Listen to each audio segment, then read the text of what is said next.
Kata orang, rumah adalah tempat cerita kita dimulai.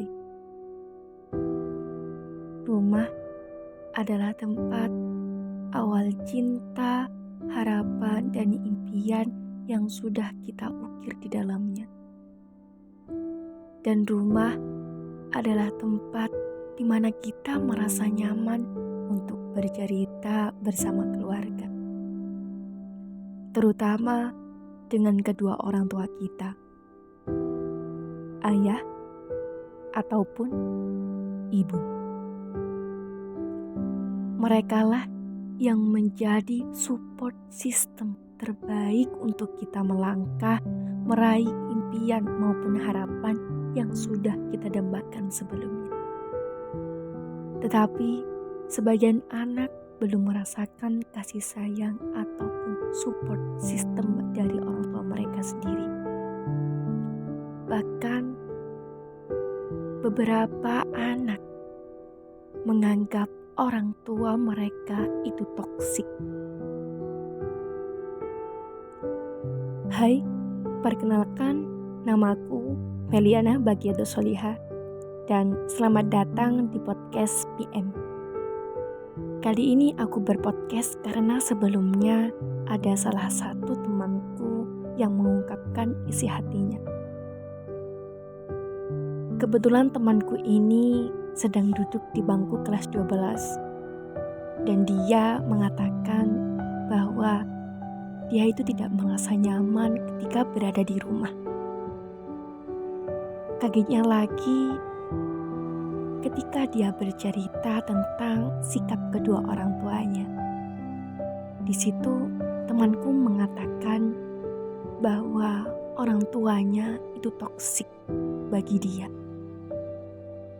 Mulai dari selalu membandingkan dengan anak tetangga, harus selalu mengikuti apapun kemauan orang tuanya. Seperti kamu harus daftar jadi anggota militer, kamu harus jadi dokter, kamu harus jadi guru, kamu harus kuliah di sini, kamu harus ambil jurusan ini, dan masih banyak lagi. Dan dia juga mengungkapkan isi hatinya bahwa perhatian dan kasih sayang orang tuanya kepada dia itu sangat kurang sekali. Ya, bagaimana lagi? Sebelumnya, dari sebagian kalian yang mendengarkan podcastku ini pasti pernah berada di posisi itu. Dan seketika itu di benak kalian langsung mengatakan bahwa orang tuaku ini toksik banget di dalam hidupku. Pasti kalian yang berada di posisi itu ingin sekali punya keluarga yang harmonis, tentram, dan kalian itu merasa bebas. Tapi ternyata bebas kalian itu tidak bebas dari kata bebas yang sebenarnya. Kalian dilarang buat keluar main, kalian harus begini, kalian harus nurut apa kata orang tua, dan banyak banget. Tetapi jangan lupa bahwa kita sekarang masih ada dan bisa bertahan sampai saat ini karena kedua orang tua kita.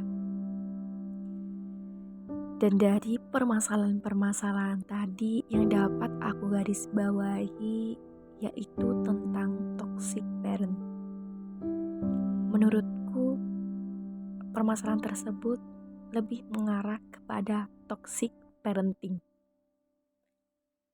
di mana toxic parenting merupakan cara pola asuh orang tua yang salah terhadap anak, sehingga anak menganggap orang tua mereka itu toksik. Nah, kali ini aku di sini berkesempatan untuk memberikan edukasi bagaimana caranya kita mengenal toxic parenting. Dan seperti apa pola asuh yang salah itu? Lalu, apa yang kita lakukan sebagai seorang anak ketika berada di ruang lingkup pola asuh yang salah?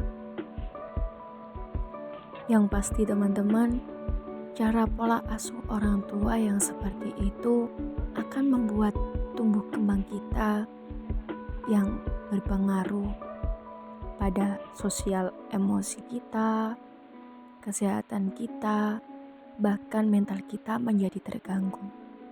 Jadi, langsung aja teman-teman, pasti kalian sekarang sudah bertanya-tanya, bagaimana sih Kak cara kita sebagai anak mengetahui cara pola asuh orang tua yang salah?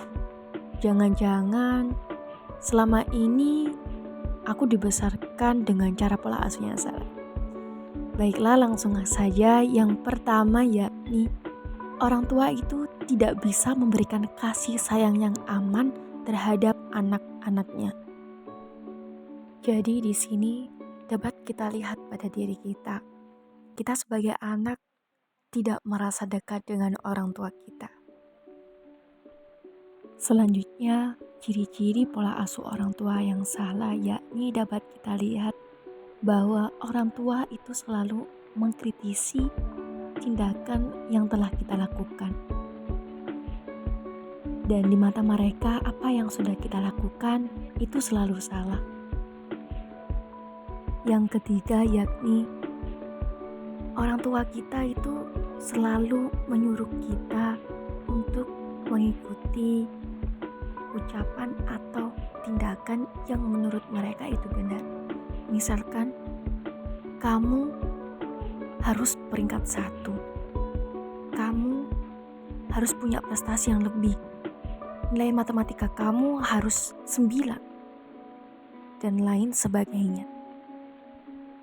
Dan ciri terakhir pola asuh orang tua yang salah, mungkin ini selalu terdengar di lapisan masyarakat, yakni orang tua suka membandingkan anaknya dengan anak orang lain. Dari mulai kesuksesan atau untuk itu langsung aja kita masuk ke pembahasan terakhir, yakni bagaimana Kak jika kita sebagai anak masuk ke dalam pola asuh yang seperti itu, apa yang harus kita lakukan? Tentunya yang pertama yang harus kita lakukan yaitu menerima. Karena orang tua itu merupakan sosok yang penting bagi kita.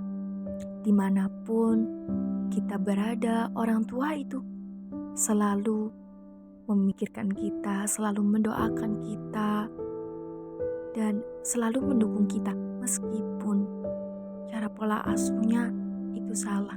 Tetapi kita harus menerima karena itu merupakan sebuah ketentuan atau takdir kita berada di ruang lingkup pola asuh orang tua yang seperti itu.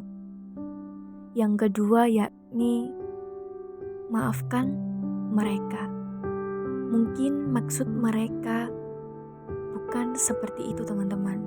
Karena bagaimana tidak orang tua ingin mempunyai anak yang benar-benar berbakti kepada orang tua, yang benar mengetahui tata aturan ataupun yang lainnya. Mungkin maksud mereka baik, tetapi cara pola asuh mereka yang salah. Dan cara yang terakhir yakni kita sebagai anak harus bisa memilah dan memilih kata-kata yang sudah diucapkan oleh orang tua kita. Misalkan saja ketika orang tua kita membanding-bandingkan dengan anak tetangga ataupun anak saudara.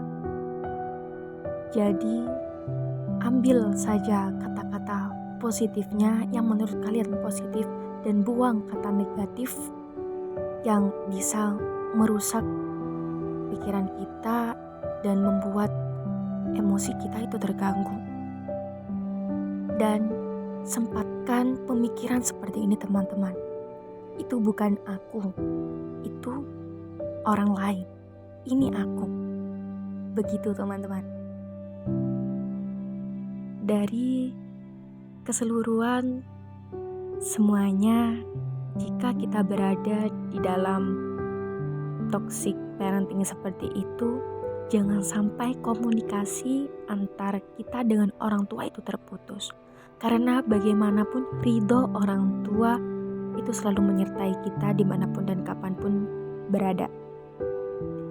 Jika kita mengalami cekcok yang begitu sangat membuat mental kita terganggu, coba deh tenangin diri kalian dulu.